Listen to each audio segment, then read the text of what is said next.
20 years ago, maybe more, I had no money at all. I was looking after 2 children, and I put an advert in a magazine which said genuine fakes from £150. One of my customers kept on coming back for more paintings. Strangely enough, the last painting he asked for, he said, "John, just do what you like. You just do me something nice." 3 weeks later, the phone rang, and it was him. And he said, "You know that painting, the Cubist painting you've given me?"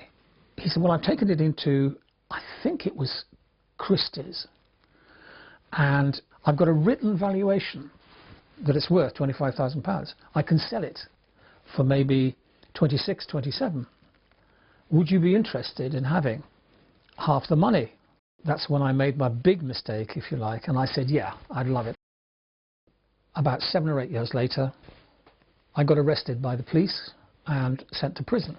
I came out of prison in 1999. I was absolutely determined never to touch any paints again. I was just on my way out of the house on the day after I came out of prison, and the phone rang, and it was the policeman who'd arrested me on the phone. Very nice man. And he said, "What are you doing?" And I said, "Oh, I'm off down to the Labour Exchange. I'm going to get a job." And he said, "Oh, don't be silly." He said, "You've got to do some painting."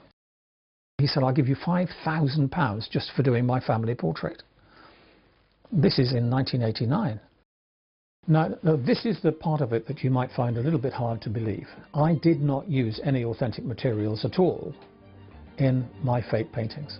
I used contemporary house paint. I thinned it with KY jelly, and that was that.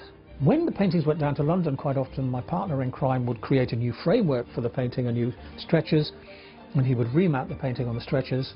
You'd put tacks in the side of the painting, hammer them in, put salt water on them so that they corroded a little bit, and then you'd put dirt over the back of the painting. You'd empty the hoover over the back of the painting, shake it around a bit so there was dust on the back in the crevices. But the one thing I could not understand was that nobody could recognize the fact that it was not oil paint.